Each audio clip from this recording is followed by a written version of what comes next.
Welcome to The Explainer. Today we're jumping into a really deep, philosophical conversation about the nature of love, relationships, and, the ultimate search for meaning.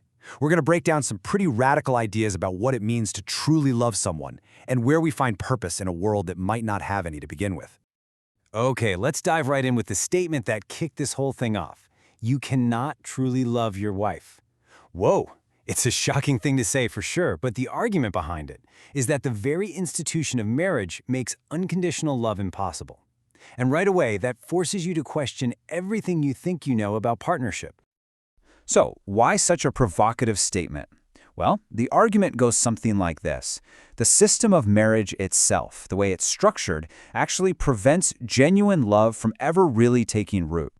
The idea here is that marriage is basically a transactional trap. It's seen as a kind of throwback to an era of male dominance where a partner's freedom is limited right from the very start. It's built on dependency and expectations, which are the exact opposite of the kind of freedom that real, unconditional love requires. So, of course, that leads us to the next, much bigger question. If we throw out our conventional ideas of romantic partnership, what are we even left with? How do we begin to define love in its purest, most untainted form? And this is where the conversation pivots, moving away from what love isn't to what it truly could be. And the answer they come to is both incredibly simple and, honestly, profoundly difficult. So this is the definition they land on.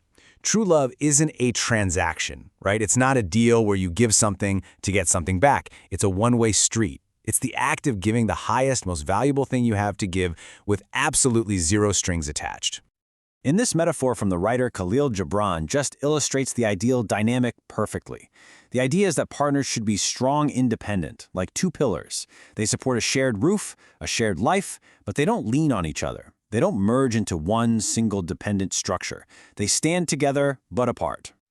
Okay, but here's where things get really interesting. If love is truly about giving with zero conditions, a strange paradox starts to emerge, one that really challenges the whole idea of loving a single person. I mean, think about it. The moment you say, "I love you," the argument is that you're implying there's something specific you're getting from them. Some quality, some feeling, some benefit. And that makes it a transaction, doesn't it? So how can it possibly be unconditional? If it's truly without condition, it can't be contained or limited to just one person. And this brings us to a really crucial distinction. On one hand, you have loving someone, which is an action directed at an individual, and it's often conditional. But on the other hand, you have being love. This is presented as a state of existence. It's not something you do, it's something you are. Love just flows from you, like light from a lamp, to everyone and everything, without any distinction. Now, to actually get to this place, to adopt this kind of worldview, well, that requires a massive psychological shift. It demands a state of what's called conscious detachment. When you're in this state, you're not getting yanked around by your emotions anymore. You can still feel sadness, you can feel joy, of course, but you don't get lost in it. You start to understand that you are not your feelings. You are the conscious observer, just watching them pass by. So you can probably see the problem this creates from most relationships, right? A person operating on this level of consciousness can't easily be with a normal partner. That partner would most likely feel insecure, maybe even neglected.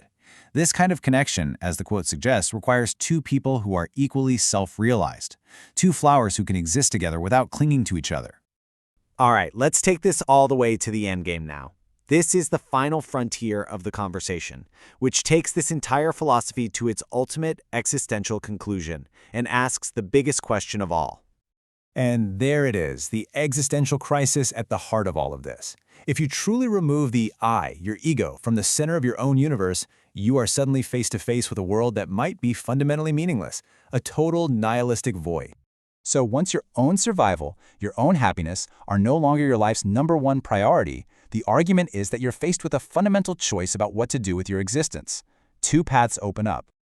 Path number 1, complete withdrawal. You just embrace the meaninglessness, you retreat from the world, and you simply wait for the end. But path number 2 is purpose.